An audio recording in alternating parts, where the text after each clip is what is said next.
going on, Amin? Good, man. What's going on? How you doing? Not much, man. Thank you for coming. Thank you for having me. Hey, can you just to kind of let everybody know who you are and maybe a little bit about your NFTs Yeah. that you're involved in right now? Yeah. So my name's Amin Suleiman, web developer, e-commerce specialist. I have an NFT project called With Friends on the Ethereum blockchain. Pretty much an art collection that was generated by AI. And that's a real little quick snippet of me. So, yeah, I want to get into the NFTs, but first, I want to, if it's okay with you, I'd like to start with maybe blockchain. Is that is that a good place to start in all this? Yeah, absolutely. Blockchain, I think if we get a good overview of what that is and what it details, then we can dive deeper into NFTs and everything around that. I just want to throw out the disclaimer. Oh, yeah. Yeah. That's right. Where is that disclaimer at?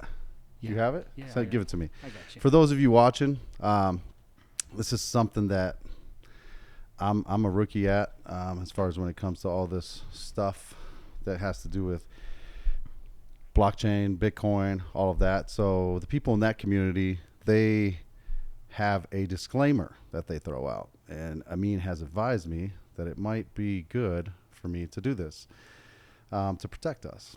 The disclaimer reads, the content of this discussion is provided as general information only and should not be taken as an investment advice. All discussion content shall not be construed as a recommendation to buy or sell any security or financial product or to participate in any particular trading or investment strategy.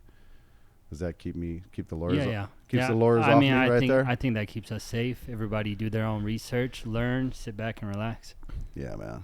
I mean, at the end of the day, don't take our advice on nothing. You better get you a financial advisor. Absolutely. Right. But yeah, man, explain blockchain to those of us. I mean, I know a little bit about it, but I'm definitely not in that world. Right. So imagine I'm just a layman who doesn't know anything. Yeah, so pretty much, so blockchain really came on the scene in 2009. It has since then grown significantly. What a blockchain is pretty much is a ledger of transactions. So everything that is happening is noted by the blockchain, and the previous transaction is noted by the blockchain, which then produces a link. That link is verified by miners that are they validate the transactions and come to a consensus that a transaction or a block moves forward onto the chain once 50% or greater all validate that is a true transaction and not a fraudulent or a transaction that is going to lead to any further decay of the blockchain. So what is an actual blockchain? Is it like code? So it is code. It is pretty much a blockchain it's a chain of, it's a block of transactions that are connected in a chain because they are all connected to each other. Does it keep building? It does keep building. Now, when there's a disagreement within the chain, then the chain is forked, and then another blockchain is produced from the chain. Now, how blockchains are validated and which blockchains are, let's say, the best is the one with the longest chain, because it proves that it has trust in it and that the validators are continuously agreeing on the transactions that come into that block. What happens to the fork that's least trusted? A community can arise from that fork, and they can continue building off of that and gradually expand and grow. And that's happened several times in different blockchains that they are forked, and then let's say an offshoot of that blockchain is then produced because a set amount of validators agreed on one choice versus the choice that everyone else decided to go on. Can you give us an example of a blockchain that's built and then so forked? I believe there was originally Bitcoin, and then there was Bitcoin Cash. Bitcoin Cash was forked off of Bitcoin.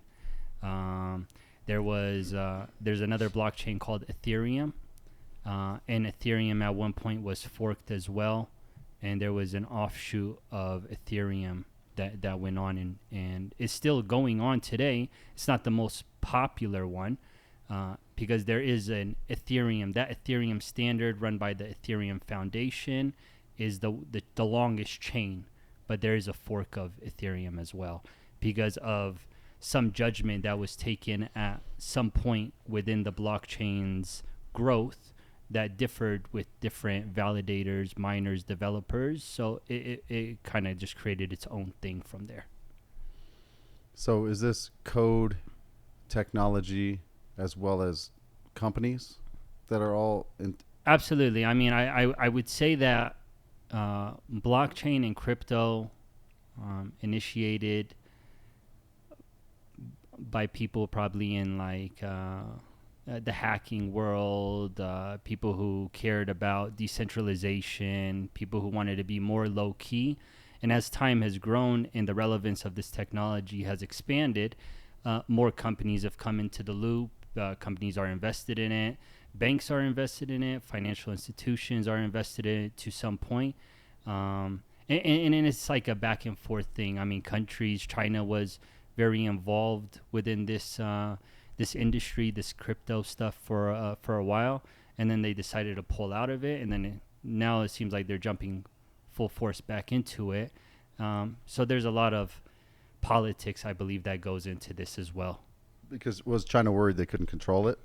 Of course. I mean, when you have crypto, control, any government wants to have control on the way their financial system runs. And when you have something that is decentralized, there's limitations to it. And there's also been workarounds around it. I think a lot of people at the beginning had a misconception that blockchain was decentralized and you would be an anonymous user on it. And there's now companies in place that work with governments to actually pinpoint transaction addresses and wallet addresses to figure out where is money coming into the system and where is money moving around and when money departs from it. So there's a company called Chainalysis, and they focus on that. And they were one of the companies actually to dive deeper in some of the dark web websites and figure out where Bitcoin transactions were going and figure out who was behind those accounts and bring those websites down at some point. The U.S. did something similar as far as tracking, right? I remember a few years ago they did something where you have to basically fill out. Yeah, so a KYC. And KYC is know your product, know your customer. And Know Your Customer pretty much is an initiative that is now held by, let's say, centralized exchanges. So in this system, you have centralized and decentralized exchanges. A decentralized exchange does not require you to input your name, your photo, your ID, your social security number to use its financial structure as you would with like a bank. And then you have centralized exchanges that are either, have an okay from the financial institution in the country that they live in. That does require you to fill out a similar application and process as if you were to open an account with the bank.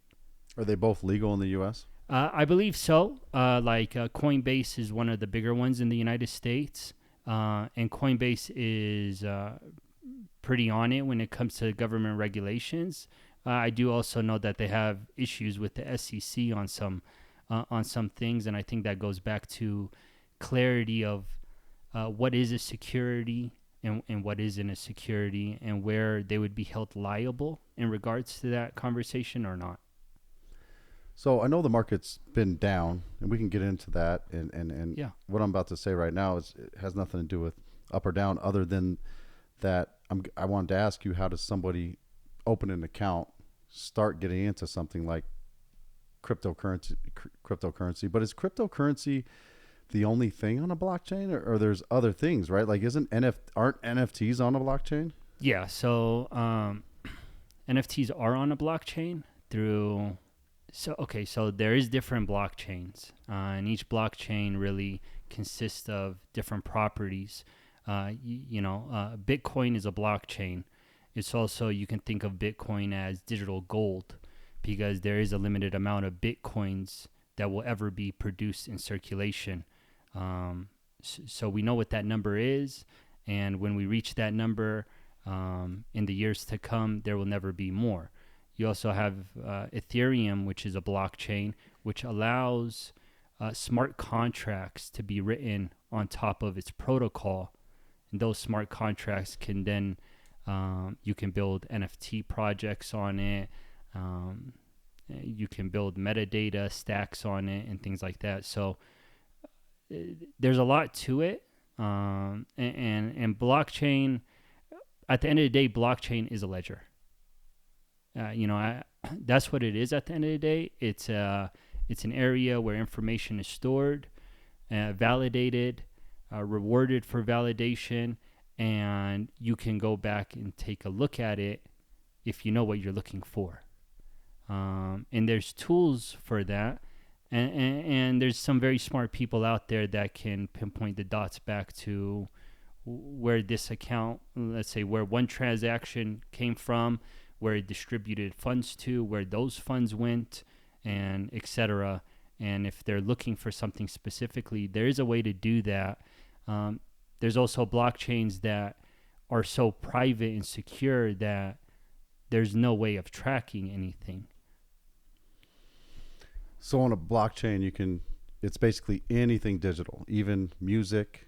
So yeah, there is music NFTs. So and that's where it really goes. So right now,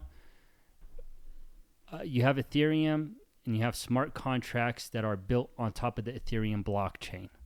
Those smart contracts speak to metadata and speak to art, or a JPEG file, a PNG file. There's also NFTs that do the same for music. There's music NFTs. And what an NFT really is a non-fungible token. When we say non-fungible, we mean it is pretty much a one-of-one of its token, its metadata. It can be a similar image to other images. And then you have, different projects have different type of NFT collections. You might have a one-of-one of a project and have multiple copies of it, or you might have a 10,000 piece collection where they're all generated off of different layers, and those layers are pretty much generated through a machine to produce unique configurations. So I wanted to ask you about two things you just said. You mentioned smart contracts. Yeah. And then I also wanted to ask you, how are people's copyrights protected for their images and their music and stuff like that, or anything else that's in that on the blockchain platform? Okay, so smart contracts is pretty much what it sounds like. It's a computer constructed if and this pretty much contract. If this happens, this is what happens. If that happens, this is what happens. And it's a contract, an agreement pretty much between the contract creator and whoever is buying the NFT, or whoever is purchasing something from within that contract. It's an agreement. Is there like a point in the transaction where they accept that? Absolutely. Contract? Okay. So, crypto, when it comes to purchasing with cryptocurrency and utilizing these infrastructures, they work similar to as if you were to log on a website and put in your login and admin credentials and whatnot so that you can access your profile. But with this, you just connect your wallet, and then from there, it connects with your wallet. And then when transactions are happening, and a drop down will come down letting you know what that transaction is, and you can either accept it or decline it. And then transactions come with something called a gas fee, because there is a fee to write on the blockchain. So when I want to purchase something and something's getting transferred from you to me, there is a fee to conduct that transaction. Because you're using other people's servers. Well, stuff like that. the fee goes back to Ethereum itself, and that fee goes to pay the validators, which are the miners that are validating what is going on.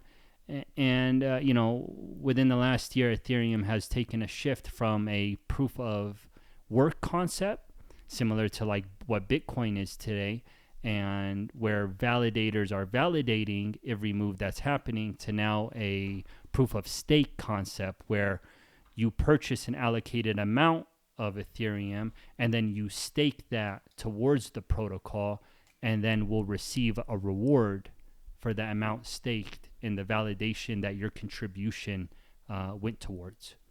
And what about the copyright? As I was asking you, So like for example, your art. Yeah. You have the remind me what it's called. Yeah, again. with friends. With Friends. Yeah. NFT. Mhm. How do you protect yourself from somebody copying that? So at the moment, with friends was what I did is I started playing with AI and realized that, oh shit, this is really powerful stuff, and I wanted to do something fun.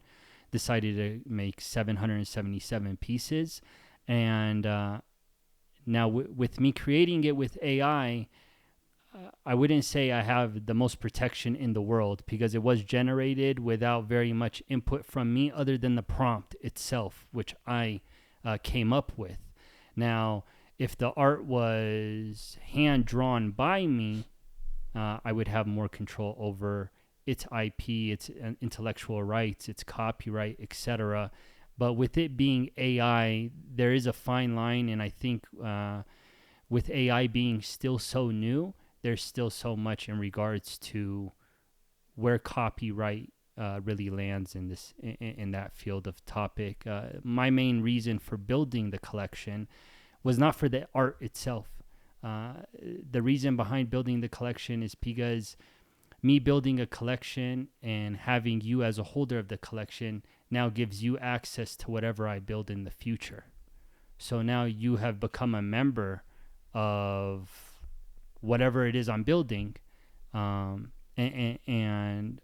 as time goes by, hopefully you'll also prosper from being a member, whether that's through more art or discounts on merchandise and things that I would like to produce in the future.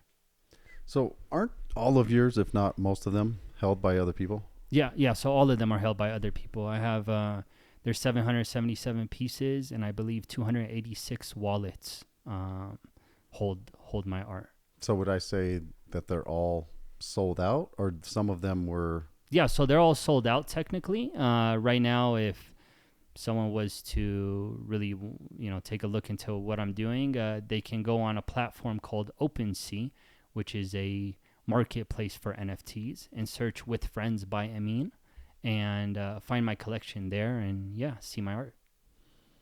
And then they buy it with. So can they use credit cards, cash, or just crypto? So for the most part, most NFTs are through crypto, but I do know some of these third-party marketplaces that do sell NFTs have been trying to get into allowing credit card transactions, because it's a much easier way to bring people on board to this whole new ecosystem that is being built, that doesn't require so many hurdles, as in setting up a centralized exchange account, transferring money to a wallet, connecting your wallet to buy the NFT, getting that NFT in your wallet, securing your wallet and your private keys, so that you don't run the risk of it getting stolen. Because if you lose your 12-word key phrase, or in some cases 25-word key phrases, you're pretty much shit out of luck. Yeah. Yeah, if you lose your key phrase and you lose your private key, there's nothing no one can really do for you.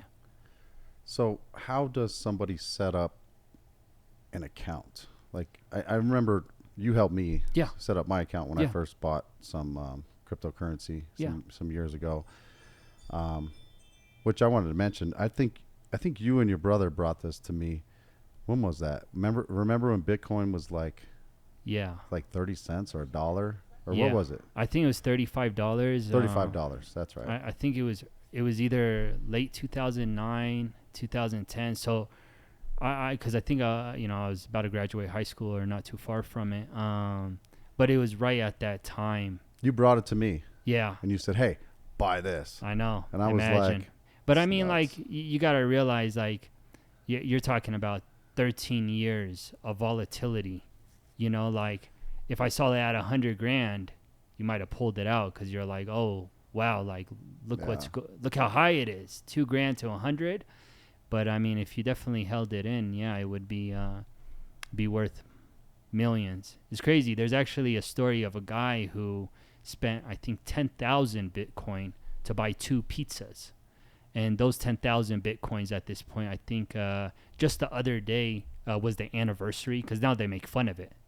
And the other day they valued it at about 260 mil or something like that. Man. So 2 pizzas, 260 mil. Yeah, everybody knows that story, right? It's like the most infamous Bitcoin story. Yeah. Absolutely. It's like, man, if I'd have listened to you, but even I was like, well, I'm gonna spend $35 on what? And you weren't talking $35. You're like, buy a bunch of them. Yeah. So then you're like, spend $2 grand. I'm like, I'm not spending $2 grand on that nonsense. I know. And then I'm like, how 200 what mil? What? I know. You know what? It a missed opportunity, but also definitely learned a lesson from it, that any new technology that comes out, to not just disregard what might not be, you know, popular at the moment, but has potential, can become a big deal in the future. So always be vigilant to early opportunities is definitely something that I took away from that. Yeah, there's that mathematical equation. You and I were talking about it the other day. I don't remember the name of it, or if it has a name, Michael. It's where you take 2 and you double it. Yeah. Like, I think if you take $1, double it to $2, 2, 4, 8, 16, 32, 64, 128, and you keep doubling that. If you double it, I think it's either 20 or 21 days, you hit over a mil. And that's how computer technology is. They say it's doubling every year, the technology.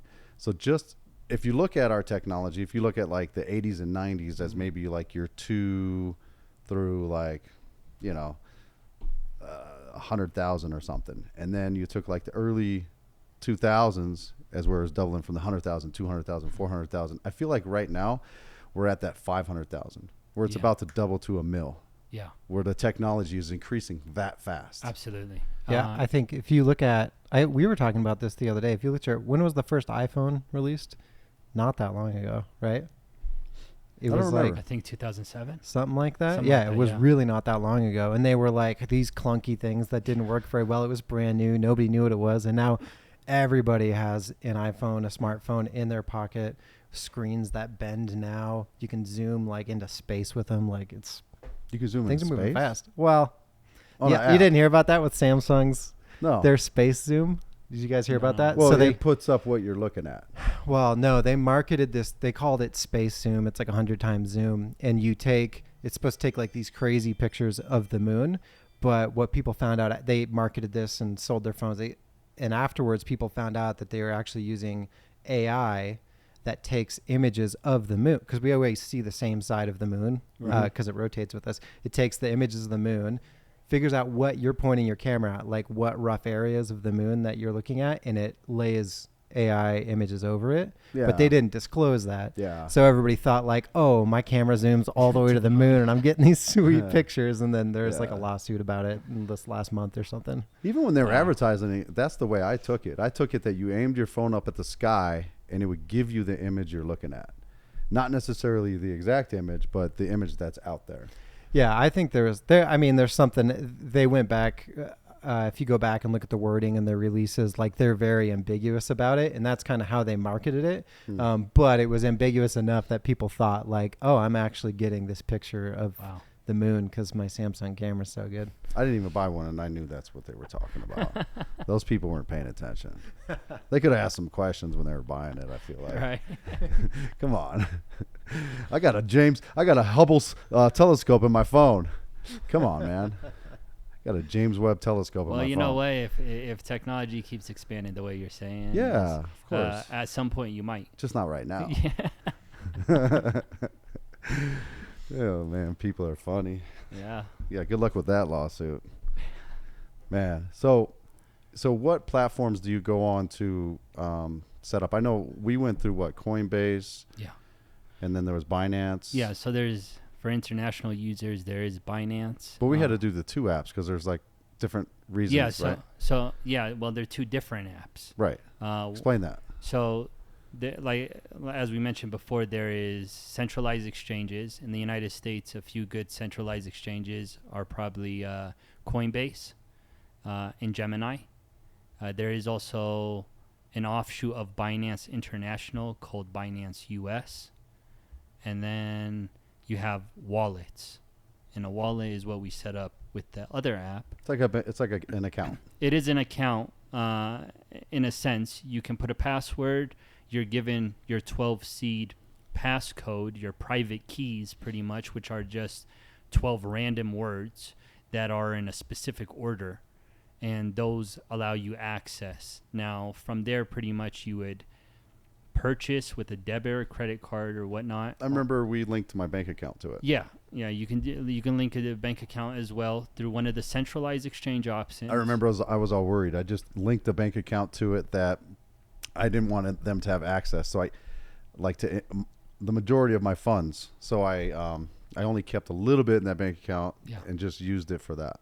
Yeah. I mean, but there's never been any stories of anybody's bank accounts getting touched by. No, it shouldn't, and not just that. Your bank should flag. I'm assuming if there's a large amount of transactions moving in one direction, to let you know that, hey, what's going on here? You know what I mean? There is definitely security in place to cover you. But once you get on to the point of sending your crypto from the centralized exchange to your wallet, at that point, you're responsible.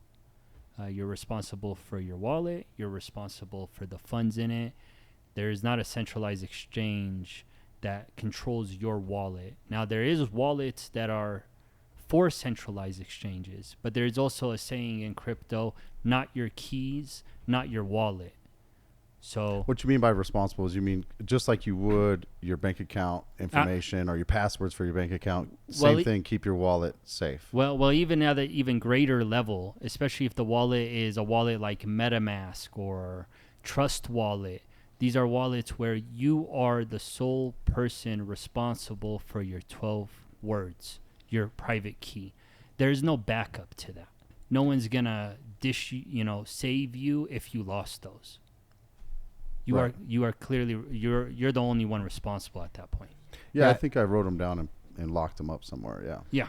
I heard this story a few years back about there's a guy who I think he lived in San Francisco or something. He had Bitcoin, and whatever the amount that he had that he stored on it was like in his wallet, he only had the keys to, but he forgot or lost the keys.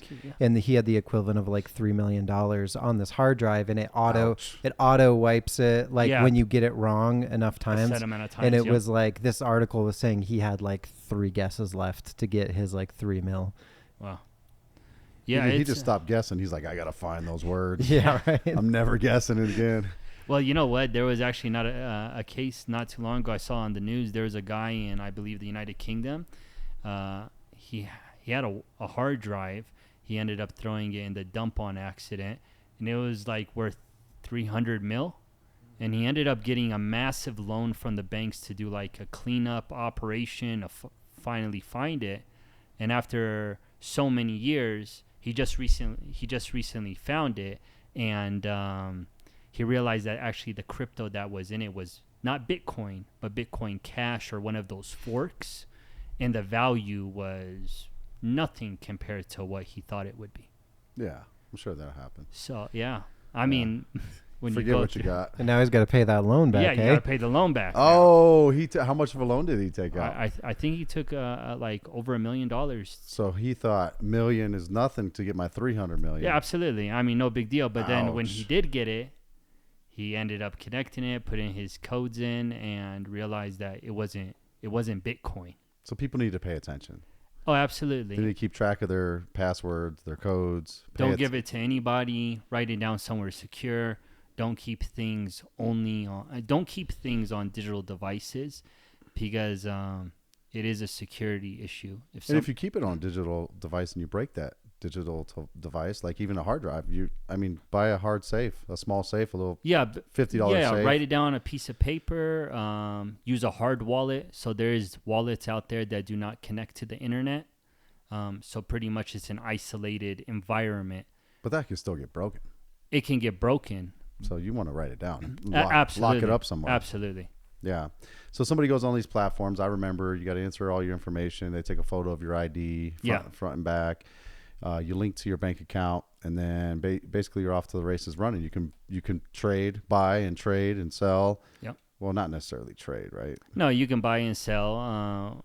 You can buy and sell for the most part. There's different opportunities. There's staking, which staking is pretty much putting up your value to keep the protocol secure, and in turn you receive a contribution, or you receive a little reward, and over time those rewards can become significant depending on what the project is, what the protocol is, how much is staked, etc. By staking, I feel like, if I remember correctly, that meant like you're loaning your... Pretty much. It's almost as similar you're to a interest. lender. You're a lender. Yeah, it's as if you are a lender in securing the protocol itself, because all of this is you stake to secure, and in securing you get rewarded. Right. You know what I mean? So lending. Because you're lending to projects. You are lending to the protocol. Right. Or to the liquidity pool. And liquidity pools can be created by anybody. To support projects, potentially. To support the project. And in return, you get rewarded. That token, and you could get rewarded an offshoot token from that same company, or from that same project. So there's a lot of things that can occur, but staking is definitely an option that is out there for people who are interested in that. Yeah. So I don't know. I don't know a ton of stuff past, I think, these beginning stages. Yeah. So please, man, go off the deep end. Educate us, man. What else is there with all this? Yeah, I mean, like, there's a lot. I mean, NFTs is one way that this space is growing, because you do have blockchain, and blockchain is the technology. And then you have the token of the blockchain. The coin. And the coin of a blockchain would be like the Ethereum coin, because it is the native coin of the blockchain that it sits on. So you have Ethereum, you have Bitcoin, and then within those blockchains, let's take Ethereum as a good example. Ethereum, we can think of Ethereum as the App Store. And on the App Store, there is apps that are developed, designed, created by a range of different developers that provide their own application, and sell it. So within the Ethereum blockchain, there's applications on Ethereum. There is money makers. There's market makers. There is security protocols. There is music protocols. These are all developed on top of the Ethereum blockchain. So they are independent, but what they gain from building on top of Ethereum is they gain Ethereum's security, Ethereum's foundational structure, and then they can build on top of that without having to worry about that. And are all the NFTs and the music and anything else that's digital, it all is on these blockchains? But is it on blockchains like Bitcoin and Ethereum, or is it on? Are those separate ones? No. So it does get a little bit confusing. So most of these NFT projects, at this point, a lot of them are either on Solana, which is another blockchain, Ethereum. As of recently, we have now started to get NFTs on Bitcoin, which is actually a pretty big deal. And I believe they're known not as NFTs, but digital artifacts. And those are being built directly on top of Ethereum in a sense where there is no smart contract. All of this is done by code. and it is being set to the Ethereum blockchain, and your image is pretty much being produced through numbers and digits that are on the blockchain and what is being stored there. Not your image is being stored. Your image is being manipulated in a sense and presented back to the blockchain in numbers to then produce that image when need be. Yeah, just like any other digital picture, Mm-hmm. really. Or an encryption and things like that. Yeah. So, and then you have. What's a smart artifact, though? What is that? That sounds like something that's old, but it's. Yeah, well, so it's a digital artifact being because. Oh, did you say digital artifact? Yeah. No, you're fine. Digital artifact because right now Ethereum, like for example, my With Friends collection, it's not on chain. So my art is produced, but is done on a server, not on the Ethereum blockchain. Now, there is ways to get your art on chain, but when you put your art on chain, there's a significantly higher fee to put that data on top of on the blockchain itself. So what people usually do is put the identifying number or the URL of that piece of art that goes back to the server that it's on, and use something called IPFS, which is pretty much a server system, and that's where a lot of people store their art and then connect it to the smart contract, so that when you look up your, let's say you had from my collection piece 700, when you look that up, that metadata would back to the server, which then would produce the image for you that you'd be looking at. Sure. So that's on the technology that we have today. Yeah. And I've asked you this question before, and I'm going to ask you again, because I remember when I first asked you this, you didn't think it was an issue, but I still think it's an issue. Uh-huh. We have this technology now, right? Yeah. And this is what we're able to do. And everybody says that Bitcoin's secure, Ethereum's secure, all these platforms are secure. But what happens when the technology increases so much that these blockchains are so inferior?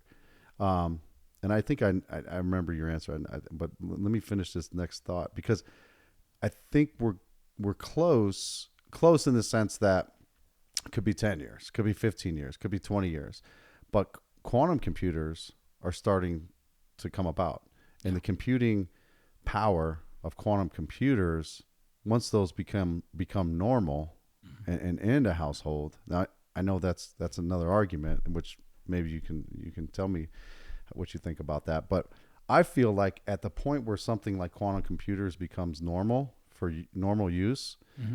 then I feel like that technology is so fast. But I think you've told me before, and correct me if I'm wrong, that the blockchain will then advance in that realm from where it's at now. And that's what I believe. I think the use cases of blockchain today are great.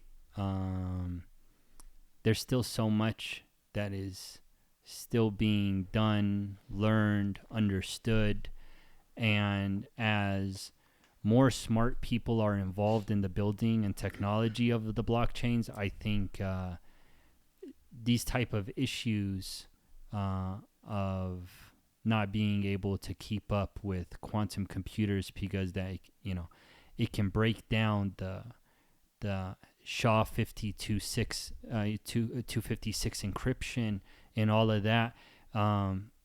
I think I believe the foundations, the communities, the developers, the open source developers focused on building these technologies, who are enthusiastic about it, and the companies involved will find workarounds, or will find ways to incorporate this technology to then better suit their further growth. Because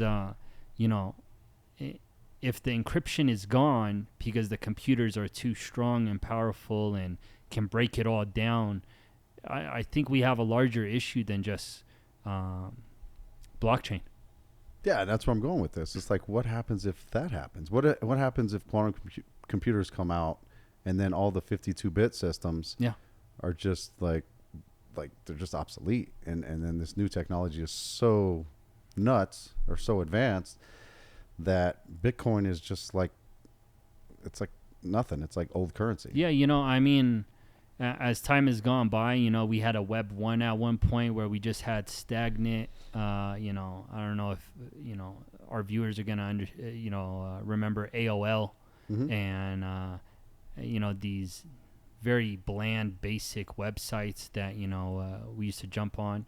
And then we had, so that was Web 1, just a static, simple website. And then we evolved into Web 2, which is the systems that we are accustomed to today, where I create a login and I have an image and I can direct message people and like things, and everything is kind of centered around me. And at this point, with this technology, we're moving into something they're calling Web 3. At this point, we're probably at the Web 2.5 point of it, because we're not completely decentralized. The Web 2 aspect in the current businesses in the market are so intricate to the growth, of e-commerce and so many things that can be done. So everything's a transition. What is great today and what is happening today and the innovations in 5-10 years may be irrelevant, and that's just part of life. And I believe that, like I said, as smarter people come on and more thought goes into it, and institutions and governments see the value in the underlying tech, I think it allows more room for growth, for more discussion to be made about what can be done, what direction does this go. Now, there is a negative side to all this, right? There's embezzlement. I don't know. Embezzlement's not the right word. There's laundering, money laundering, right? Well, there is and there isn't, right? Because so I'm not saying that that's not a use case. People are going to launder money no matter what. Absolutely. They do it out of trunk of cars back before there were computers. Absolutely. So. But if we look at it, like I said, you have companies like Chainalysis that can track wallets. If you can understand where the wallet is going and where it came from, you do got to realize that at some point the wallet needs to exit. The money needs to be withdrawn out of a centralized entity to have money in my account. So, and there's systems around that, but it really is a ledger. It's keeping track of every transaction done, every NFT coming in, any NFT going out, any crypto transferring from one wallet to another. All of this is being documented. You just don't have a name behind who that wallet's connected to. All you have is numbers. Yeah. But if you drew the dots back, at some point those funds need to get off. Right. But I mean, there's ways to make it so where you can't trace it. I mean, even if you start somewhere, difficult. But even if you start somewhere and you end somewhere, criminals will. I mean, on both ends, somebody just might come up missing. Whoever's name the account was in. Or they didn't exist anyways. They could have been fake people. Yeah, you never know. Blockchain has a lot of use cases. A lot of what? Use cases. What's that? Like it can be used for a multitude of different things. Oh, I see what you're saying. You know what I mean? Yeah. So like, is that is money laundering and illegal activity one of them? I'm sure that's one of them. It really is an issue.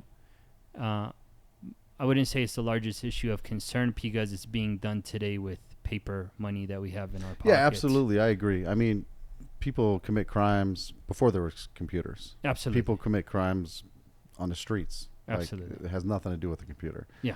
So yeah, and I think that's just one of the few things, and I'm sure there's other things like, there could be like, like bad movies. Like there's probably some type of bad things that are digitally on the platforms that that use the blockchain technology. But you have that anyways. You had that with RCA tapes back in the day when people were using camcorders to record crazy stuff. Yeah. So I mean, so we have to differentiate the technology. The technology in itself is a ledger.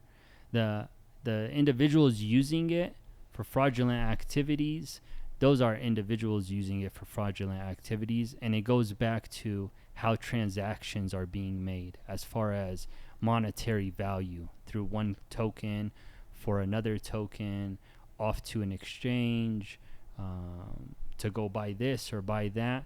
Now, these websites that also use this technology that might be into any illegal activity,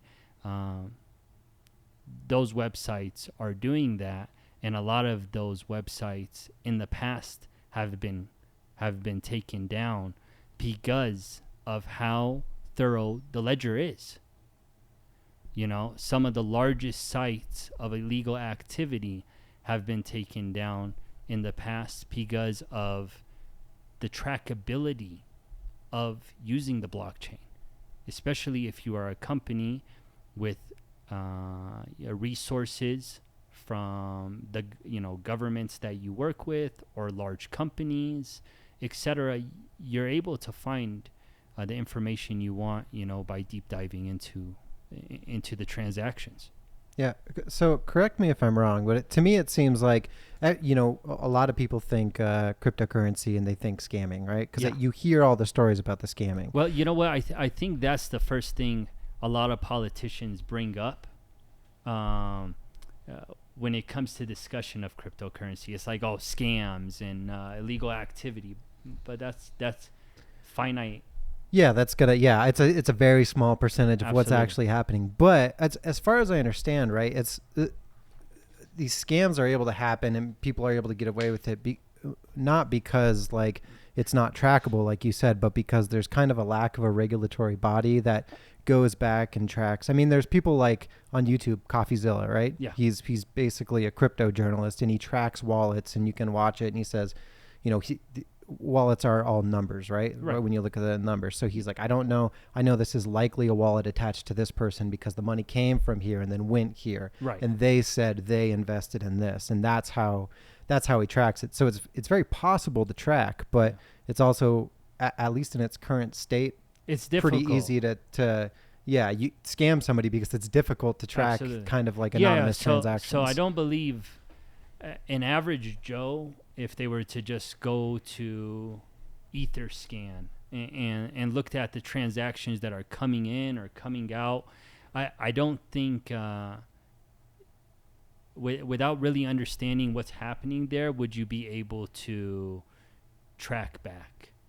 But at the moment, you do have some larger companies and entities and government funding going into researching how to go about these types of things because it is of value.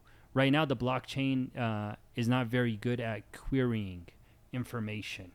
So you can't just go to a search box and type in some numbers and get the greatest search and get a breakdown. You have to thoroughly sift through those numbers and that data and figure it out. Which, you need to be a detective to do all that.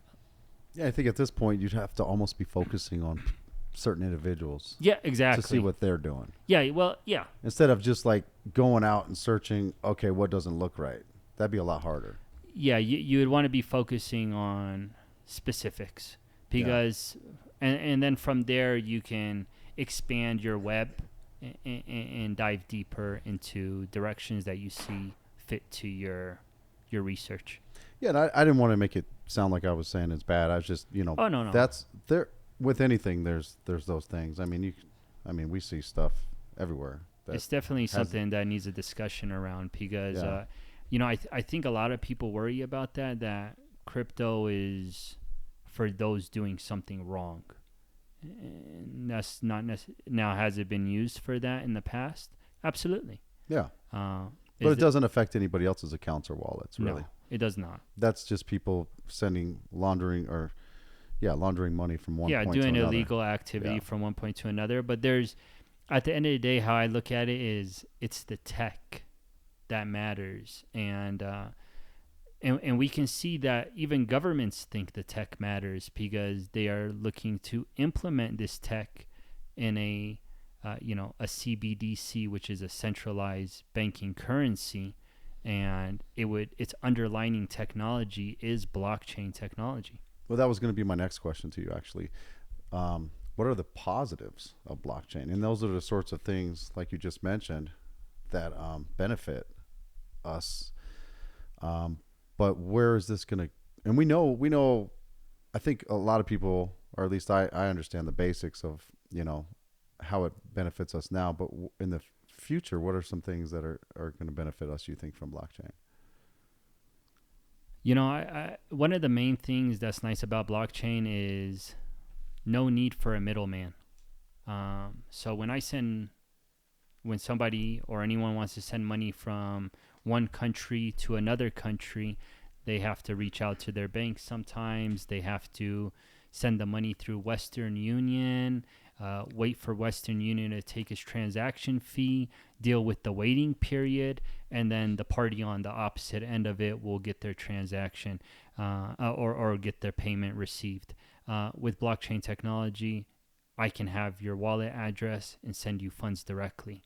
So the accessibility of funds without having to deal with a middle point is one of the largest factors, especially for people in countries who need accessibility to funds, who can't wait for assistance. And I think that's why, when the war in Ukraine happened, a Bitcoin address went up right away to start bringing in assistance from those who wanted to assist in the situation happening in Ukraine. Who held that wallet? I believe the Ukrainian government, the Ministry of Finance or whoever was in charge with that, because it was a single address, single point, no middleman, direct. So you could embezzle if you were on that other side. You Yeah, could I send mean, it out. Yeah, I mean, wallet. There's definitely look, at the end of the day, there's ways to do wrong in many things. Yeah. And there's ways to do right. And I think everyone just got to look at themselves and conduct the choices that they believe are correct. And don't fuck anybody over. And I think that's just a part of being human being, really. There's always ways to do things the illegal way. It just goes back to what your ethics and what kind of person you are, I guess. Well, with all these banks collapsing too, right? I mean, which is worrisome because when we see banks collapse, I think the underlying issue that we have or that we should have, to ourselves with others is, what's the dollar looking like? Where's the dollar going?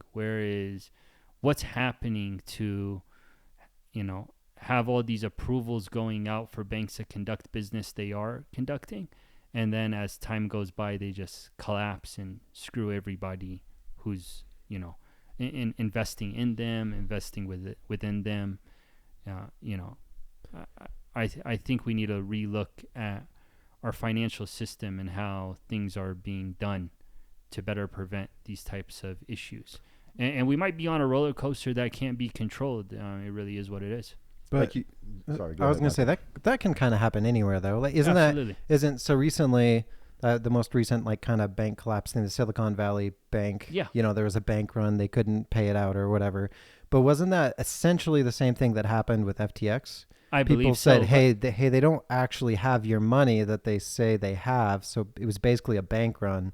So it can happen in any instance, right? I believe the Silicon Valley issue was actually involved with the FTX issue. So FTX actually... Really? Yeah. So I never heard that. FTX actually had a lot of banks working within it, being, there was business going on with FTX and a lot of the other institutions. So when FTX collapsed, I think it created a ripple effect throughout, banks that were also operating within their similar sectors.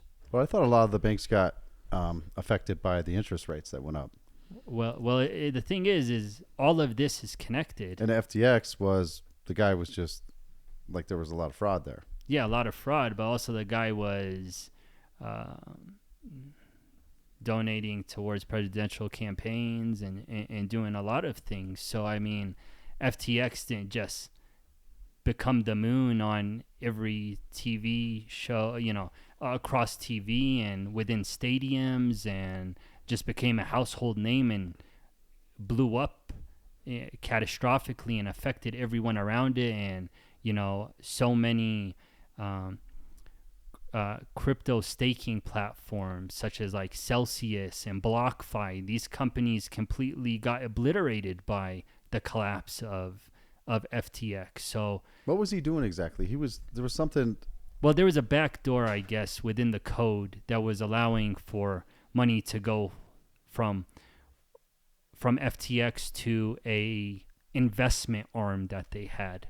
And there's some funny business happening, and Sam Bankman-Fried, SBF, which is the CEO at the time, I believe, of FTX, I guess said that he didn't know about any of this going on, and that it was some of his other, executive members of his staff conducting fraudulent activity. And he's the president?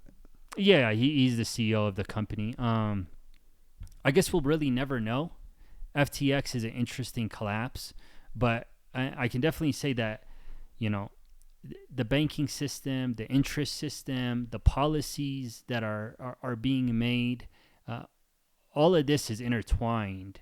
In a sense, it's the same regulations, it's the same people presenting these that are giving the potential for collapses to happen and giving the authority to a lot of these institutions to conduct business the way that they are conducting it, which puts the holders of that business at risk. Whether it's FTX, whether it's Celsius, it all goes back to individuals conducting rules that are shitty rules that affect everyone who believed in making more money. Maybe that's greed, maybe it's not, but I mean, it is a ripple effect that affects many. I mean, I know someone personally who, from BlockFi, they lost a whole Bitcoin and lost some Ethereum, and they might get a portion of that back once this settlement gets concluded, but they put that money there because they wanted to stake that money, those tokens, in order to receive more money. So, like I said, it goes back to the saying of not your keys, not your coin. So, like, if you don't have really full possession of it and it goes into one of these pools of making more money or high interest rate, or you'll get this API, whatever, APR, you never know what's going to happen, and be ready to lose it all. Yeah. So, I mean, I guess whether I have cash in my hand and I'm handing it to you to invest in something, or I'm using crypto and putting in a liquidity pool, yep, it's all the same. If you're not a good guy, I can lose my money. You can screw me over. You can screw over the people around you. So it's not necessarily that like the blockchain and Bitcoin and Ethereum is a bad thing, because no matter what form of currency it is, I give you a bag of apples and you say, I'm going to bring you back 2 bags of apples, and you could just take all my apples. So it all goes back to trust. It all goes back to trust. If, But it does protect us if the dollar goes down. That's another aspect too, right? So typically when the dollar goes down, Bitcoin goes up. And people say it's a hedge against inflation. Possibly. Like I said, what's nice about Bitcoin is we know that there's only ever going to be 21 million Bitcoin. That's it. So in a sense, it is digital gold. You can't just print more money like no, so you can't other just people do that. Yeah. You can't just say, oh, we hit our debt ceiling, let's lift it. Or, there's a new pandemic coming through, people are working from home, let's provide stimulus checks and print until we say stop. And then we'll print again because high interest rates. It can't gang debt either, can it? No. In the future, we'll see, because I know that as of recently, there have been some NFT marketplaces allowing for loans on your NFTs. Yeah, but that would be you getting debt because you're taking out a loan. But Yes. the actual platform, No, the actual Bitcoin itself, I don't believe can create debt. Yeah. It is a set number, and then every 4 years there's a halving. So if 5 of them came out every day for the next 4 years, once the halving hits, only 2.5 will come out every day for the next 4 years, and then that would be halved again. So I believe we still got another 50 years or so before Bitcoin is at its 21 million. but it'd only be 21 million.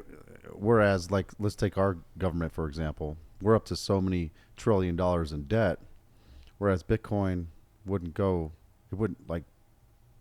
be in debt even after that 50-year. Absolutely. It mark. wouldn't be in debt. And I think that's why people are predicting that, Bitcoin at its all-time high was at 69,000, a little bit more. Right now, I believe it's like 27,000, fluctuating between 26,000 and 30. People are predicting that Bitcoin at one point will be $1 million. That's what I was going to say next. But it will have a different value, and that could affect people if it dropped or went up. Yeah. I mean, its value as of now is because of its, I believe it's because of its uncertainty, its lack of regulation, its lack of fully understanding where does this fit into the global economic system, and whether it will be here long term, or will there be a different initiative that comes in place? What kind of crackdown is the government and many different governments looking at, whether this is something that helps them, whether they can utilize it for their greater good or not. And I think with further regulation in crypto and understanding the full potential of how this could be used, we'll get further understanding and clarity from government institutions. How do you keep something like that stable? Because if you're going to use that as an alternative to, like, your currency that your country uses, Mm-hmm. how do you keep something like that stable? Because if today a loaf of bread is $1, and then tomorrow the Bitcoin goes in half, Very volatile. and then your loaf of bread could be worth I don't know what. Yeah. I don't think Bitcoin will be the underlining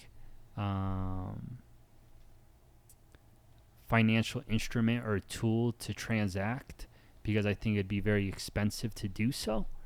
I know that countries like, I believe, is it Argentina? No. Ecuador, I believe, is really pushing with using Bitcoin as a transactional currency for payment. So they have their Ecuadorian money, and then they also have Bitcoin as a viable option.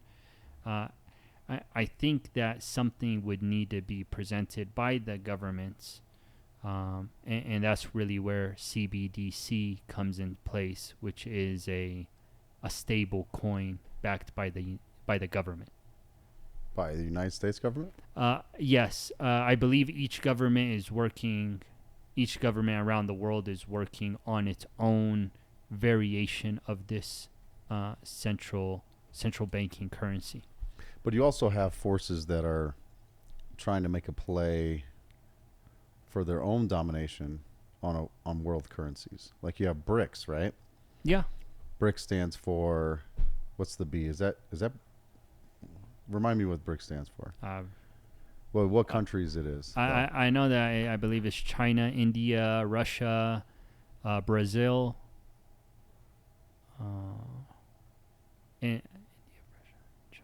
Is Iran involved? oh, and I think Iran is, yeah. Yeah. And so And there's other countries actually on that have, I believe, signed applications or on a waiting list because they're also interested in joining BRICS, which brings up a large topic of discussion of what does the dollar or the money that is in my pocket today, what will it be worth in the future? Will it still, will it become less of in value? Where is it going? What will this all mean at the end of the day, you've told me a little bit about this before. What are those countries? What is the goal with BRICS? To step away from the United States dollar. Right. And With oil and everything. With oil. Because oil right now is valued with the United States dollar.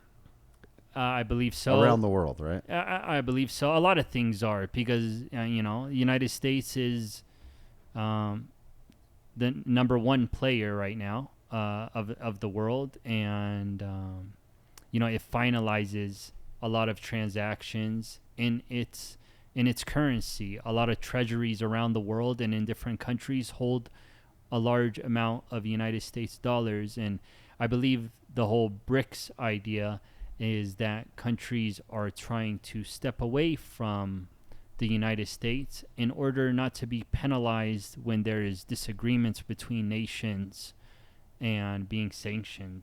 When you control the money, you can control the direction that other countries can take or do, when you don't approve of them. So I just looked up BRICS. BRICS is an acronym for 5 regional economies: Brazil, Russia, India, China, and South Africa. And that's where you get the BRICS. Yeah.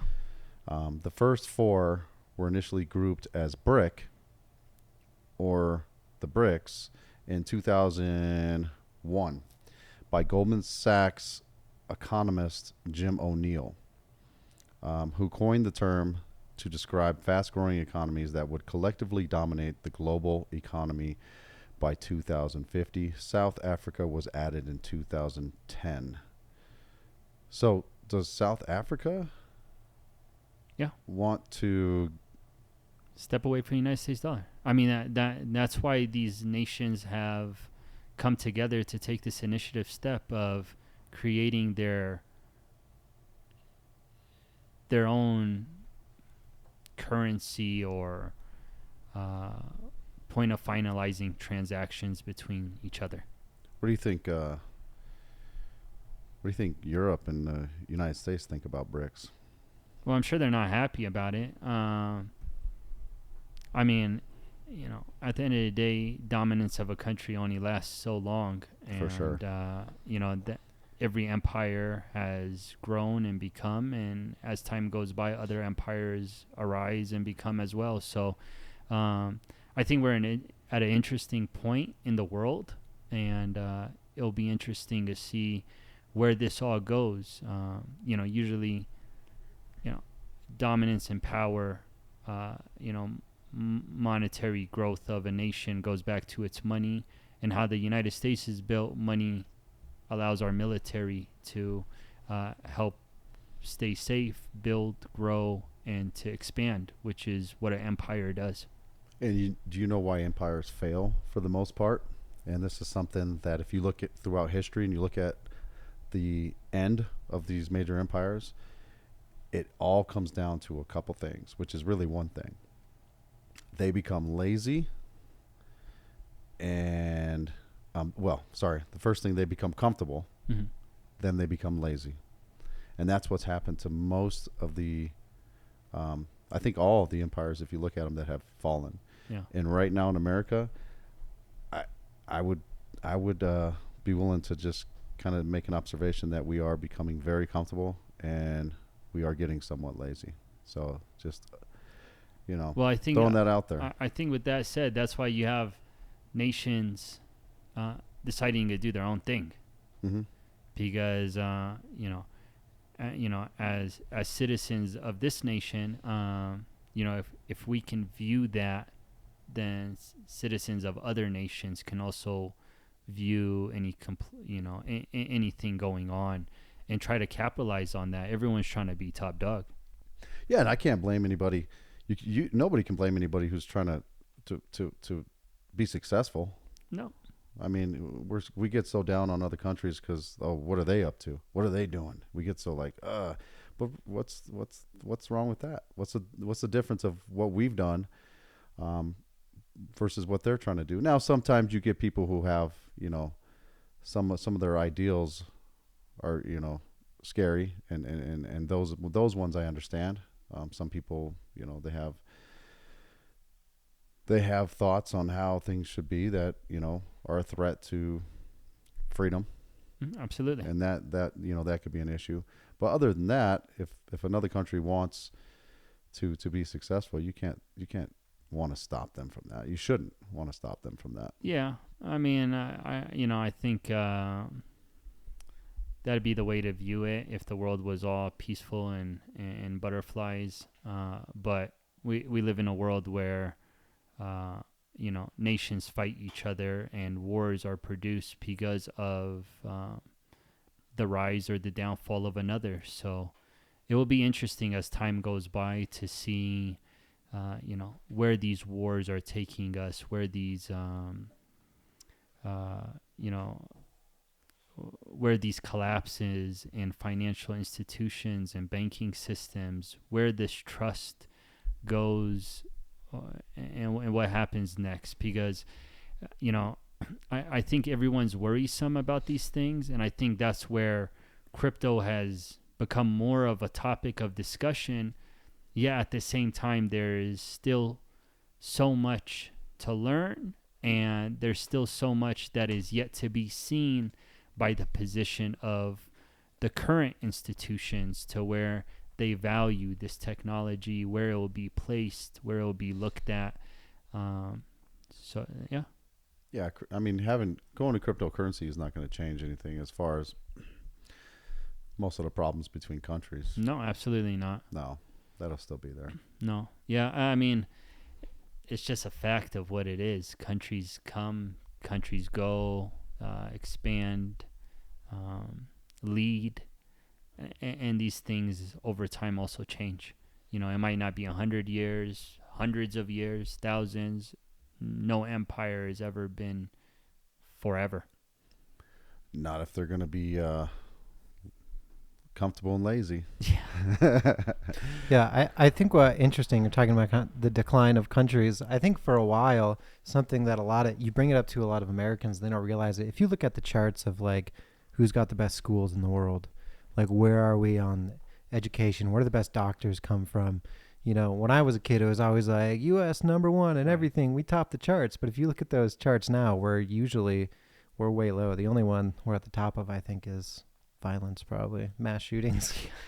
Unfortunately. Yeah, it's sad, man. Yeah, I think is Japan still rated the top as far as education goes? As far as I think so. Yeah, school? Maybe I'm not talking about higher education, but grade school. Yeah, it's something I can look up. But yeah, I think they're up there, topping that list. But it's interesting to see us, like the U.S. kind of slowly declining on all those charts, and now there's these financial disruptions that we're talking about, which is something that we've held on to as a country. Like you said, the U.S. dollar, a lot of things around the world are valued in our dollar. Now there's becoming disruptions in that.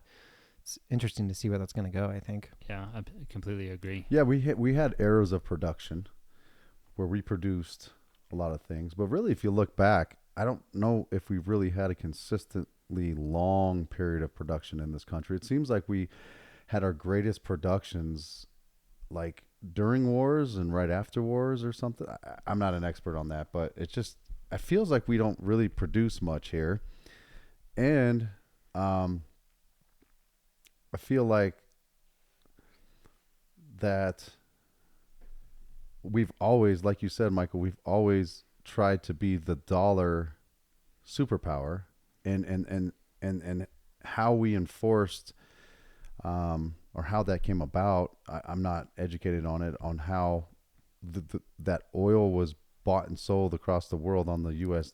dollar, I mean, that obviously puts us in a super, super powerful position, especially since most of the world lived off fossil fuels until I mean, I really think after World War II is really where we stepped in and took full reign of what's going on and how things will be conducted, when we saved a lot of Europe from being completely engulfed by Germany.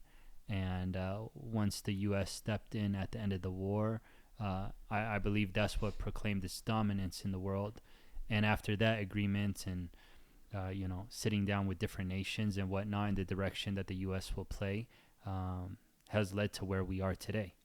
Yeah, God bless the people who are still keeping their companies in the United States. And I mean, I know Elon Musk gets a lot of components from other countries, but the fact that he has his factories here, Tesla, SpaceX, I mean, things like that are huge. Yeah. Huge. But what happens when our dollar goes down and we don't have crypto as something that could be universal across the world, and the dollar is just goes down? Yeah. I hope it doesn't just go down, because I think it will affect a lot of people. I hope that regulation can come to the crypto, the crypto scene, and investors, customers, innovators can have a better understanding of what's going on here and how the government views this tech. No, I don't know. I'm stuttering through this stuff because I don't. When it comes to, like cryptocurrency and world currencies, and I'm not really educated in any of this. Yeah. I mean, we're always learning, man. Yeah, I don't know much about it. Every day we're learning. But I know do you think the dollar will collapse, or how bad of a risk are we in right now for that? At the moment, I don't think we're, personal opinion. I don't think that we are at complete risk. I definitely think some cracks are showing, and we can see that with interest rates going up. We can see that with banks collapsing and financial institutions collapsing, and a lot of people losing their money. Like, the significance of the FTX collapse was extremely significant. How much money was that? I believe I don't have in the billions. The billions for sure. Significant collapse. And then, like I said, that about 5 billion. Yeah. So I mean, significant. And then when that's one institution, but when that institution also debris starts falling on the other institutions that worked with it, and the people within that invested in those institutions are also affected. Yeah, I mean, you have significant amount of damage. And then when you have banks that are collapsing left and right, I believe there was a major bank the other day that was not allowing for deposits. It was either Citibank or I believe it was Citi or Chase, one of those larger institutions. So there's definitely some concern with what's going on in the world and financial institutions. They were not allowing deposits? Yeah. They withheld or stopped deposits for a while. I'm looking it up. I can't see it. The more we talk about this, the more I kind of think like the way you're talking about cryptocurrency, and in the future you're not concerned because I should say blockchain technology with quantum computers, because it'll continue to evolve. That's what I believe. I think about it when you think about our current banking system too. Like, eventually, that's going to become outdated, right? Well, and that's where CBDC really comes into place, because CBDC's centralized banking coin, a token, you know what I mean, would be built on the foundation of blockchain, but be provided by the current banking system backed by the government. Yeah. So it's like we're talking about all these different ways, ledgers, ways of tracking financial transactions, and it seems to me that talk about the increase in technology and how fast things are changing. We're just seeing things changing faster than we ever have before. But even our banking system can collapse, like blockchain and crypto could collapse further on, and we just move Absolutely. on to the next thing. But a question I had is that if you I'm not quite sure how to say this. So the Bitcoin is the native coin attached to its blockchain, right? Yes. If a new type of blockchain or a new technology was created, could those Bitcoin assets be reallocated to a new blockchain, or does that? No. So all coins are on their respected blockchain. So Bitcoin is native token or coin is BTC, which is the Bitcoin token for the Bitcoin blockchain. Ethereum, the same thing. Now on Ethereum, there is tokens. So coin is the Ethereum coin. Tokens are what's built on top of Ethereum. And those are all on their own. They're their own tokens that can be paired with the Ethereum blockchain in a pool, a liquidity pool. So it'd be like ETH paired with another token. ETH paired with, trying to think of a token that's out there. Regardless, another token, and there would be a liquidity pool as a pairing. But if another technology came out with far greater technology, greater scope, it would just be on its own. It would create its own blockchain and then have really full control of its security, its stability, and its infrastructure. So these are all just kind of like their own little economies that grow and collapse and move around. It's just Pretty it's going to much. be a fluid thing. So, I mean, each blockchain, in a sense, is its own respected thing. That's why when we go back and state that Ethereum is the app store of blockchains, and then Bitcoin is the digital gold because there's a finite amount. Some other blockchains would be more directed around security. And then there can be tokens on the Ethereum blockchain that are focused on like a social engagement type of token, or a token around file sharing. So these are infrastructures built on top of a main infrastructure, and it does that so that it can reap the benefit of the main without having to build that on the secondary. So the value of the currency or your coin is just it's based in the specific technology that you're kind of investing in. I would say so, and that's why like a cryptocurrency like Ethereum has so much potential, because when you think of an app store, the first apps might have been nothing great, nothing too fancy, but as time, technology, innovation has come, you start seeing that the applications built for it are even better. So it all goes back to time. Yeah, so Ethereum just seems to be a more versatile version of other blockchains. It is in a sense, because you have the smart contracts that you have ERC 257, you have 115 55. You have many different smart contracts that can be created and built for specific purposes, which allow further growth depending on what it is you're trying to do. Yeah, that kind of makes a lot more sense to me. I had somebody who was telling me not long ago that I should invest in a certain coin, and he's like, because the guy who's making it is doing really cool stuff with it. And at the time I was like, I don't know what that means. You just told me what's the name of the thing? Like, yeah. Yeah, I mean, everything has some potential. There's definitely different potentials in what you're looking for. It seems like at this moment, in regards to regulations or lack of, the safest at the moment is probably Bitcoin, because it is a limited supply. There's nothing. It's pretty simple.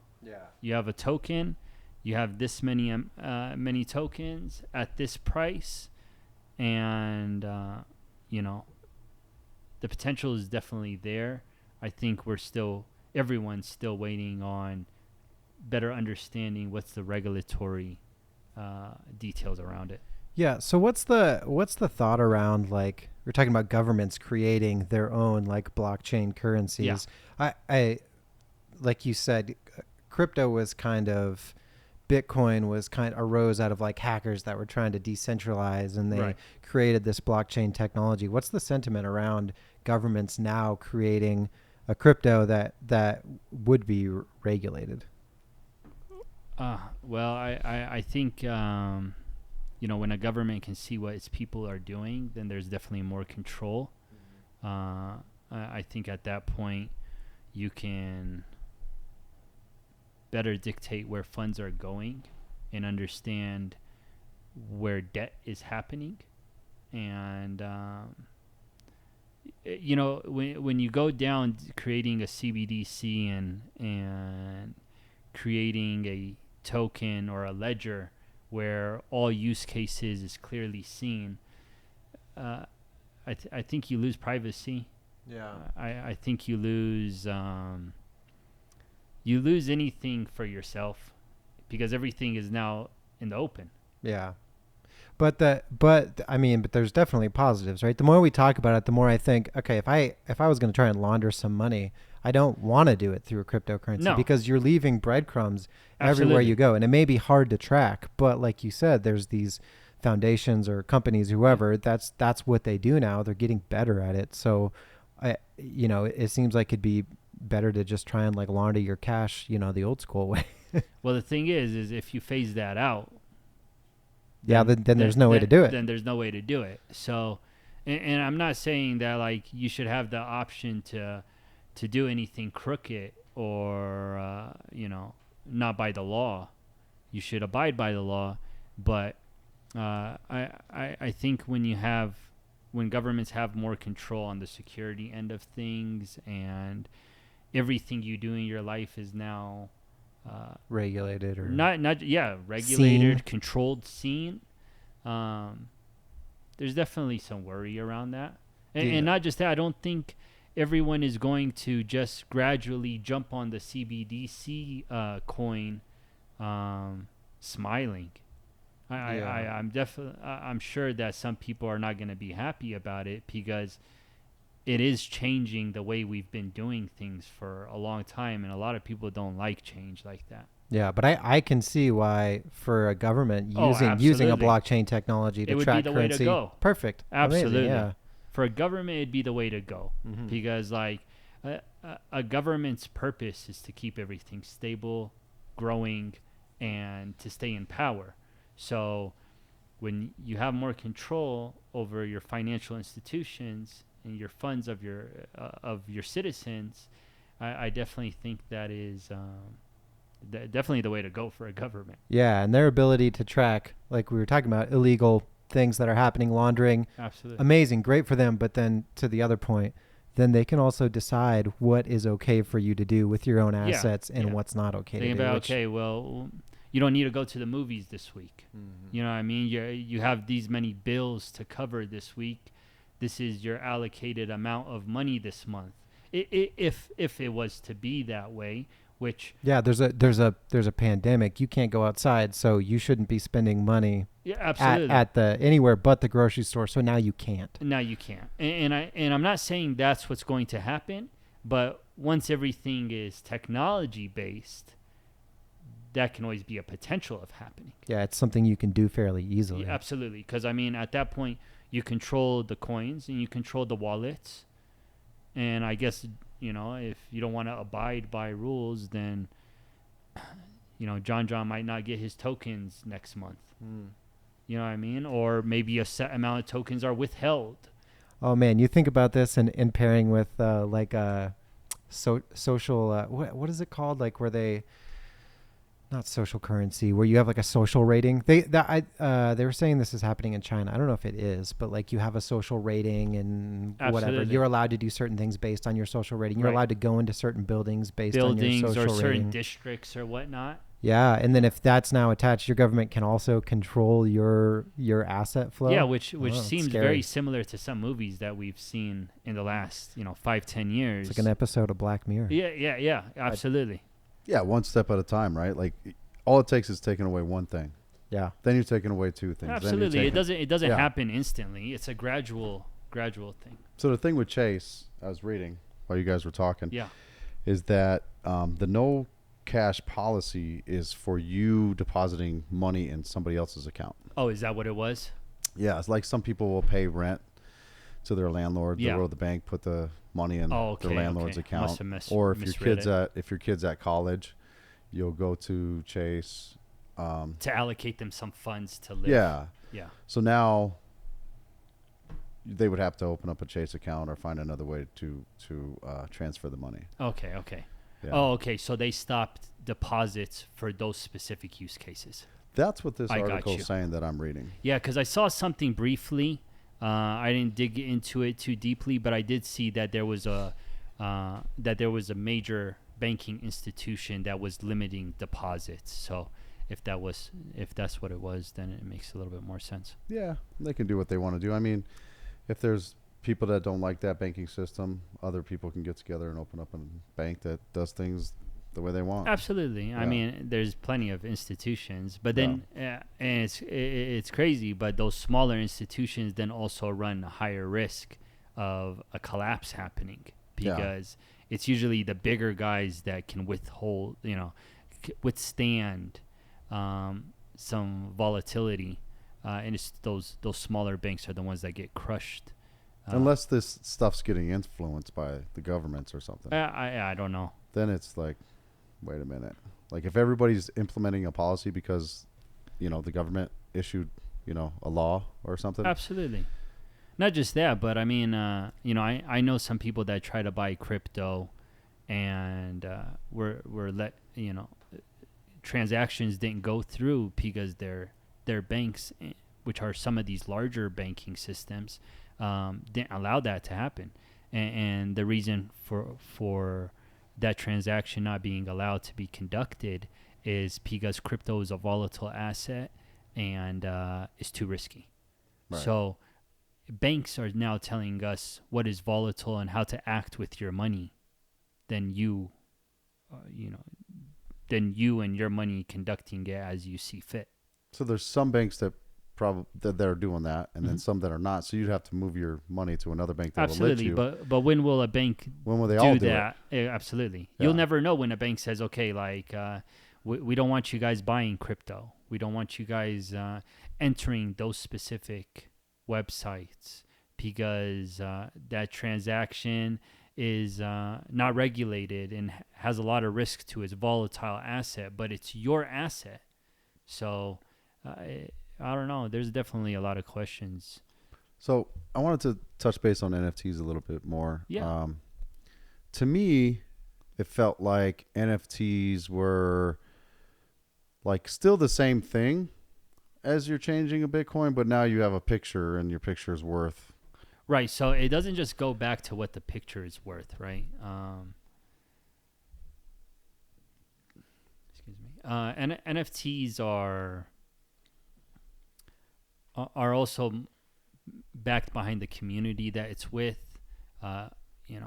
Think of an NFT as a membership. When you have a membership of Costco, you have your picture on it. When you have a membership of Costco, you can go in and get better rates on products. So an NFT is similar to that. It's an asset that would potentially allow you into a community, allow you into specific events held by that project, allow you to more art. Now, all these things bring the value of the NFT up depending on what does that asset gain by holding it. being a member of it. What access does it get you? Absolutely. Right. How's that community? What's it offering you? Absolutely. I mean, I'm part of some communities, NFT communities, and I'm part of those communities because I like the communities. I like the discussions that are held in the communities. I like the technology, the direction that they're taking for their project. I haven't been at any, in real life events, but some of these events and, parties and things that they do for their community, these are just things that you get for being a member or a holder of that community. So a question I have, and this is probably like the most basics of NFTs that I don't understand. Yeah. But you mentioned earlier that maybe it was your NFTs. They're hosted on a server, and when you want to, is this the case for all NFTs? For the majority of them. So it uses like a file transfer protocol when you want to look at them, because you also mentioned hard wallets where they're not connected to the internet. Is it a possibility to can you put an NFT on a hard wallet? Yes, you can. So like I said, so the metadata and the image are on that server, but the hash or it's like a URL, basically. So the numbering system of that image back to the blockchain is still there. Does that make sense? Yeah. So and this was always my thing with NFTs. I'm like, so there's no way for me to take it offline, make a 1-for-1 copy, and because it's hosted somewhere else. Yeah. So usually NFTs are hosted on IPFS, and I don't remember the full IPFS breakdown for the naming, but it is a offline. It's a server that is hosting this information that is directed back to the blockchain itself, so that you can see it, which is connected back to the smart contract that those images, that metadata all came from. But people do wear NFTs. Yes, they have like the little video necklace thing or a little clip. Or, so the image or the image. So you can do whatever you want with the image. Like I have NFTs, I can go on to OpenSea, copy paste that image, and now have the image. But the thing is that image, if I connected my wallet to a website for the project that I'm part of, that image will not connect because it has nothing to do with the blockchain. It's the NFT that I had purchased that is registered on the smart contract to be one of the numbers, one of the assets of that smart contract that connects to that collection. Does that make sense? Yeah. So I looked this up. IPFS stands for the Interplanetary File System. So it's basically like a worldwide peer-to-peer sharing system. Yeah. Absolutely. So any computer can act as a server. You can directly connect to it. Yep. So what happens if wherever your NFT, so say your NFT collection, right? Yeah. They're all in these different wallets. If you store those NFTs, the originals or whatever, on your server, wherever it is, what happens if they get wiped there? So yeah, you'd be screwed. So you would pretty much have a number on the smart contract with no image. That's why you use something like IPFS, or to prevent all of this, because you never know, IPFS might collapse. Yeah. Or there might be some sort of breach where everything is infected or gone. Let's think doomsday scenario. The best way to go about that is to put everything on chain. Okay. And that's to put the image or turn the image into a set of characters that would be reflected directly on chain, and those numbers would create an image off chain, or take that image and put it on chain directly, which is expensive. That's why most people, because that amount of data that needs to be stored on chain is relatively large. So that's where the expense comes from. So that's why people use IPFS as the cheaper route, but also being able to play the game. Gotcha. Okay. So yeah, for me, I don't know, the whole NFT thing seems, I think, because there's a lack of tangibility for me. Yeah. It feels so crazy. But also, like, if I bought a 1-for-1 painting, if I bought the Mona Lisa and I put it in a bank in a secure room, and then the bank burned down, I'm still screwed, You're right? still screwed. It's the same thing. So I just feel like because it's not tangible, it's like, and Good point. because it's on the web, anybody can get to it. I feel like absolutely. it to me, it just feels like it's more volatile. It feels like it's more scary, but is it necessarily? I don't know. I mean, you That's know, a good point, Mike. if the bank burns down, if all the internet collapses, because I mean, without internet, then you wouldn't have a blockchain. Yeah. I mean, because all these are run by servers that validate. So, like, if everything just collapsed and there was no electricity, then none of this would matter. Yeah, which would be, by the way, like the largest catastrophe Absolutely. that's happened. Just the same as if a nuke got dropped in the middle of the U.S. and it blew up all my stuff and all the Absolutely. people I knew. It would be Catastrophic. an insane catastrophe, something we've never seen the yeah, likes and of. it would affect everybody in every way. You know, if at that point you care about just your NFTs, Yeah. I think you're gonna be caring about a lot of other things. Yeah, you need food and water at that point. Yeah, Shelter. because Families. you know, all of these go back to the reliability of electricity, and that miners, you know, over 50% or greater of the miners continue working. Now, if all of this collapsed, it would be all irrelevant. Yeah, I feel like I hear people say that. Well, what if the internet went out? And then, now that I think about it, I'm like, what if a nuke got dropped on us? Like, yeah, it's the same. exactly. It's a very low likelihood of something like that happening. So when it goes back to NFTs, the best way, or like I said, there's plenty of great communities that use IPFS. You know what I mean? Some awesome communities that use it, and then there's also communities that are directly on chain, and you'll actually see in value the NFTs that are directly on chain have a higher value because they're directly on chain. You know, and then with Bitcoin now being able to make NFTs / digital artifacts.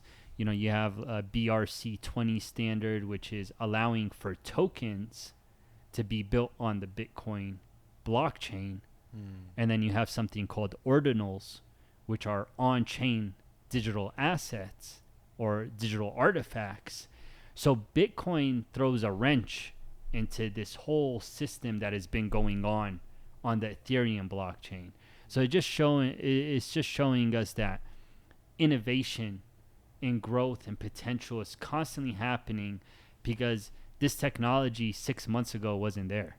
Yeah, it's like every blockchain is in a battle to become the superior, right? Yeah, and I don't think they need to specifically fight it out with each other. I think different blockchains have different use cases. You know, like for example, if Disney's working with blockchain technology, but they're not working with Ethereum. They're not working with Bitcoin. They're really working with a different cryptocurrency, it's called a side chain. It was actually built off of Ethereum, but has now kind of become its own thing called Polygon because its fees are extremely, extremely cheap, like in the pennies. So an issue plaguing the Ethereum blockchain is when the network gets congested, gas fees are expensive. On the Polygon end, gas fees are pennies. So you have different institutions using what they see fit for further growth while using. So every blockchain has its unique features.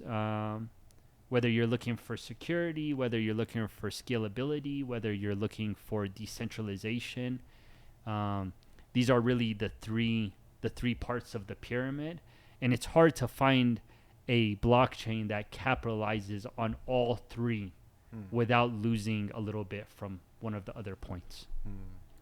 So I understand where people can go buy cryptocurrency. Yeah. They can go on those certain platforms to Yeah. buy whatever coins they want. But what about NFTs? Because people hold them, well, just like they hold cryptocurrency. But if I wanted to convince, for example, your NFT, there's 777 NFTs out there held by, you said 200 something? Yeah, 286 wallets. Yeah. Yeah. How would I contact one of them? So you would go on an NFT marketplace, and the most popular marketplaces are OpenSea, and there's another one called Magic Eden, and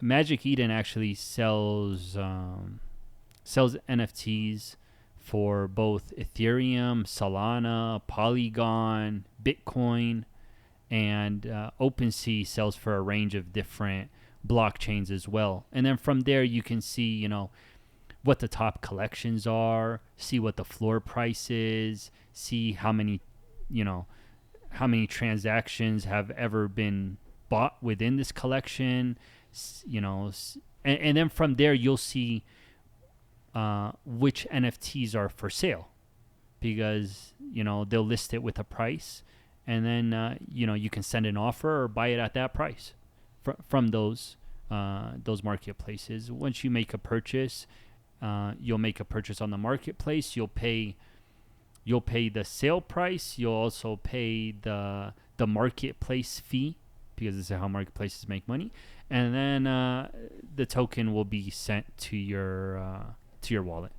So can you go there if let's say the token that you created is not listed, like, because everybody's holding on to it, they're not going to sell it. Yeah. Can you send like an offer to somebody? You can send an offer, and you can just send it directly. And if they're constantly within the platform or utilizing it, they will see that they have an offer on that asset, and then they can decide to sell it or ignore the offer and hold on to it. What's the most expensive one that is in your collection right now that someone bought? So 777 pieces. None have been bought at the moment. All of them are being held by the people who minted them, which I'm happy about that, because the people who minted them are people from within the community that have acknowledged my art and what I've been doing. And now it's on to providing them more of an opportunity to more of a value from what they currently hold. Yeah, and that was the community thing that you were talking about. So, and future projects and absolutely. like So I mean, like I said, for me personally, the mindset was to build something where I have holders and mint it out, which I have holders now. We minted it out. That allows me now to have a community that I can gather opinions from and discuss opportunities and growth and benefits to them as holders.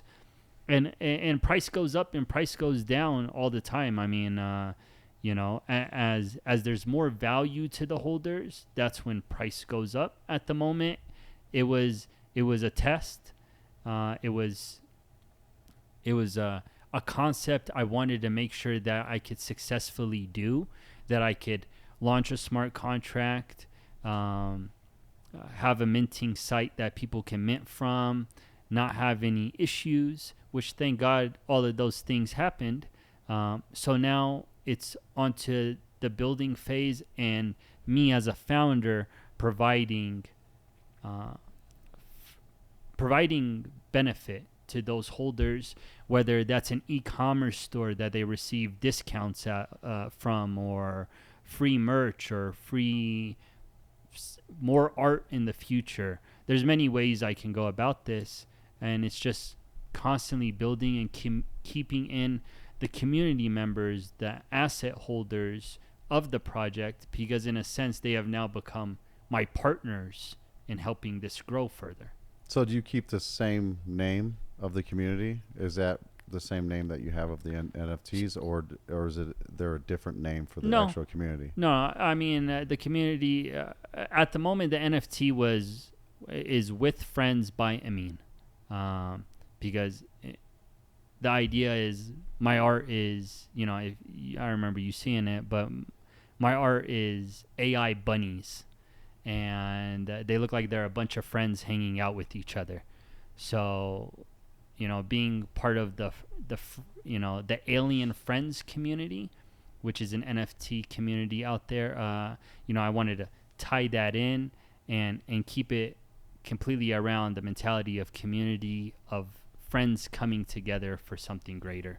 What that greater is still yet to be seen as I continue to build on with it. There were some cool looking bunnies, really. Yeah, I mean, I thought it was pretty sweet. I appreciate it. I don't necessarily even like bunnies, but they were cool, man. Well, do you have any other projects coming up? At the moment, time will tell. What's nice about the Web3 crypto community, crypto Twitter community, and all that. It's always nice to hold on to some information and release it in the future, and not just throw everything out there. Oh yeah, so, that's right. It's all about anticipation. Keeping it close to the chest. Absolutely. I have seen that from that community. They're all like, yeah, it's all about being low key, and because they don't want somebody else doing what they're doing, or not just that. Yeah. You don't want people to create FUD, which FUD is fear, uncertainty, and doubt. You want people to and FUD can be good too, because you want to put it out on your terms. Exactly. You want to have more control around it, and really think about what you're doing before throwing it out there, because like I said, these 286 wallets that now own this collection are, in my eyes, they are now part of my partnership. They are my partners, because that will be the same community that will retweet. That will be the same community that likes your post, the same community that pushes you out there further. And without a solid core, it's very hard to grow even further. So if somebody sells their NFT, let's say somebody's in that group that holds one of your NFTs, and they sell it. Yeah. Are they out of the community? Yeah. They would no longer be a holder. I would love for them to be a supporter, but they wouldn't be a holder. And supporters still have access to the community as a whole, but maybe not exclusive. Yeah, absolutely. Special things. They wouldn't get the special things. They wouldn't get, for example, if you weren't a holder, you might not be able to get the free stuff or the discounted stuff, because you're no longer a holder. Being a holder is these are things you benefit from by being a holder. If you're not a holder, you're a supporter. Supporters are greatly appreciated, but they don't also get the extra fluff. Man. Yeah, the whole thing about it's a very different view. You're talking about, especially when you connected NFTs to being part of an NFT community could give you access to like a brick and mortar building as like an idea.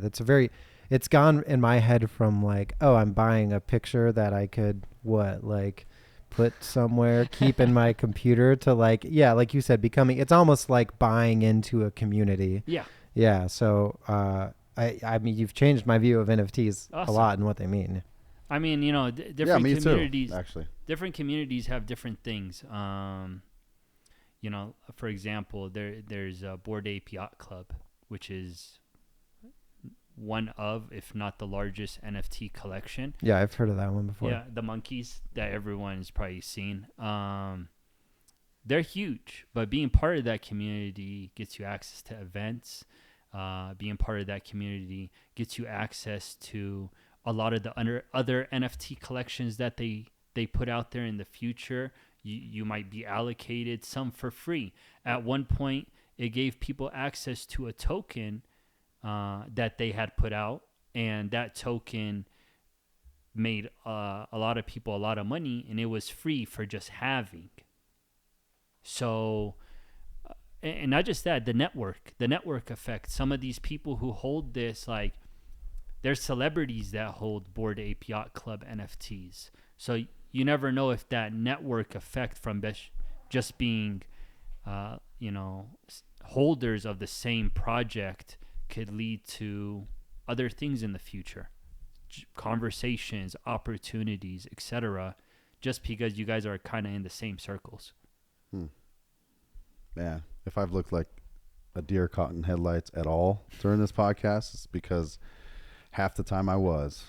But I'm learning, and it's technology. It's not just about blockchain and NFT. It's about technology, period. That's just advancing all of the time. Absolutely. That's just a piece of it. Absolutely. Yeah. This is, it's, I think that we're still in the beginning of something greater.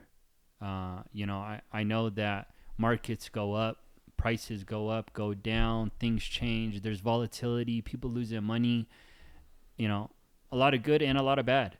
But the tech is still important. And I think that's what people forget and lose sight of is the technology that either will be implemented or utilized or changed, but it is part of today and could potentially be part of the future as well. So it's good to understand what is happening here because the system, in a sense, is changing to what we have been accustomed to or our parents have been accustomed to through all these years. Yeah, I think we know stability comes with longevity. Yep. And there's a lot of buzz around this, but like you got to realize, I think if you're investing or putting money in or whatever this with blockchain or crypto or NFTs, it's still really new, right? So you can't expect it to be stable when things are changing on a daily basis. I think you should expect when you put money into an NFT project or crypto at this point in where we are with regulation, with the change of the world, you should expect to have nothing tomorrow. Yeah, it's all a high risk investment. Absolutely. And you should be aware of that. Yeah, you should be aware that like, okay, I'm going to put whatever I'm going to put, I might wake up tomorrow and it's zero. But that's a risk that I understood and took.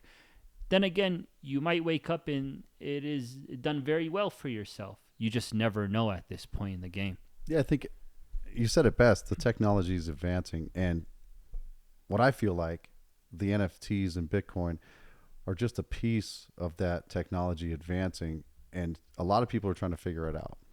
And some of that stuff is going to open the possibility for success and opportunities. And some of it's going to fail, but that's just like any other business. Absolutely. Yeah. I mean, you got to try, and you got to try, and you got to give it a try. Because it's there. The technology is there. Absolutely. Yeah. I mean, you can't just say no.